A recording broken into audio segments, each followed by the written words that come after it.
Hello there. Tory Brexiteers are gearing up to vote down the Theresa May Withdrawal Agreement next week, then go all out for a no-deal Brexit.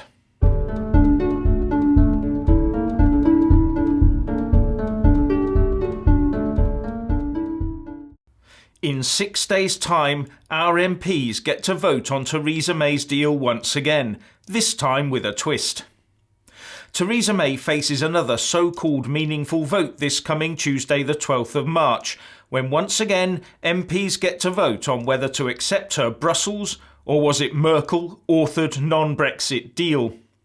And having so far not been successful in changing anything about the Irish border backstop within that legally binding document, it looks like MPs will once again give it a big thumbs down. Many MPs will do it because the deal is so bad, but many on the Remain side will vote it down in the knowledge that it will give them the opportunity over the following 2 days to vote a no-deal WTO Brexit off of the table, as well as a chance to get an extension to Article 50 that would keep their dreams of staying in the EU alive.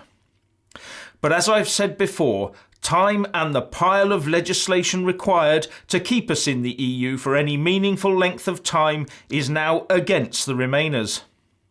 And now the Tory Brexiteers have stiffened their resolve and said they will not succumb to Project Fear and be scared into backing Theresa May's deal, and will go on to fight for a no-deal Brexit, reports The Sun. But with just 23 days to Brexit Day left on my Brexit countdown clock today, and only 15 days left by the time MPs get to vote on whether or not to ask the EU for an Article 50 extension, it is hard to see what else could realistically happen. Any vote by MPs to try and rule out a no deal would have no force unless they were able to get some sort of bill through both Houses of Parliament that resulted in both UK and EU law being changed to extend the Article 50 process. Or they would have to get a bill through both Houses of Parliament to unilaterally revoke the Article 50 process entirely. Couple this with also having to enact new laws to hold EU elections for MEPs so that those elections could be called by mid-April, just 2 weeks after Brexit Day, and you get the idea of how tough all this would be. And Brexiteers and democratically minded Remainers will fight the making of these new laws at every turn. And this is the scenario and set of battles that I think will be ground out over the coming few days and weeks. Now, for those that missed it, freelance writer and independent analyst Phil Radford has written an in-depth piece for Brexit Central, where he uses data from the Office for National Statistics to show how devoid of value the EU single market has actually been for the UK economy. His research of the figures shows that between 1998 and 2017, the growth in UK exports of goods into the EU single market has been a paltry 0.2% a year, or 3.7% growth in total over 20 years. And bear in mind, this is the part of our economy where the EU has most impact, so should be where our growth is the greatest. In contrast, our exports of goods to countries outside the EU has grown by 3.3% a year on average. Then looking further down the spectrum of where the EU has even less of an impact on our exports, which is in services, our exports of services into the EU single market has grown at 5.2% a year. And in the area where the EU has almost zero impact on our exports in services to non-EU countries has increased by 5.6% every year between 1998 and 2017.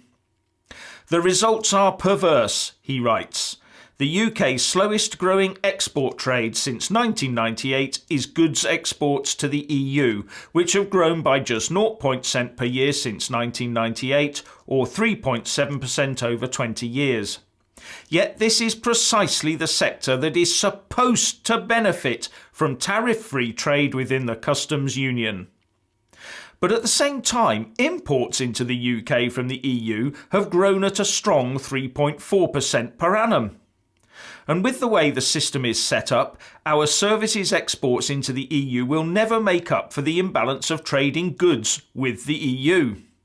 At the end of the day, he says, on the basis of the UK's own 20-year trade data, there is not one single major sector of trade in which the customs union has delivered clear, demonstrable benefit to the UK since 1998.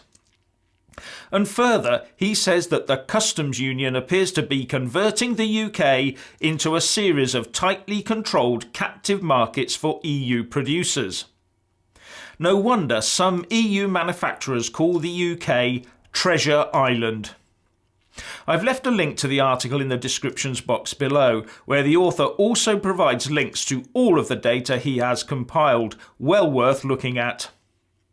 Finally, it transpires that the Corbyn supporting Momentum political group has been fined £16,700 for multiple breaches of electoral law during the 2017 general election, with Sky reporting that the fines handed down by the Electoral Commission include £12,150, the largest fine levied on a non-party campaigner for inaccurate election spending return.